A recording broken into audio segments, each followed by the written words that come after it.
demandons une fiabilité au niveau des horaires de train, qui soit plus fiable, qui ait pas de suppression régulière.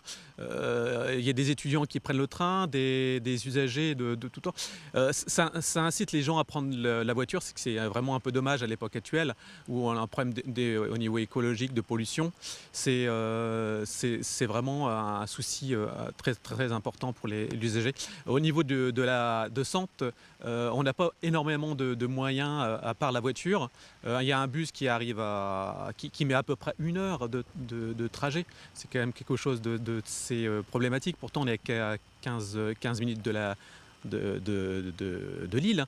Quand il y a une suppression, on n'a pas de solution de substitution, il n'y a pas de remboursement. Il n'y a pas de. Si un train rapide, il pourrait y avoir par exemple un train rapide qui pourrait s'arrêter au cas s'il y a une suppression, c'est pas le cas.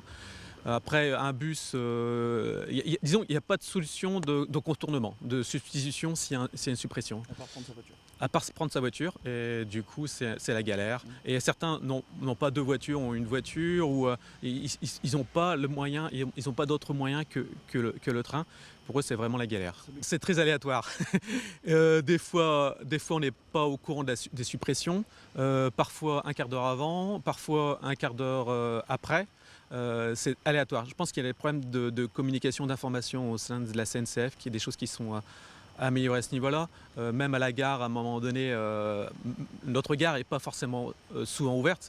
C'est un peu le dommage. C'est-à-dire qu'avant, c'était tous les jours. Maintenant, c'est 2 fois par semaine. Et même au sein de la gare, là, il y a quelques temps, elle n'était même pas au courant, elle, que c'était... est-ce que ça allait être supprimé ou est-ce que ça allait être en retard. En fin de compte, c'était pas supprimé, mais c'était simplement en retard.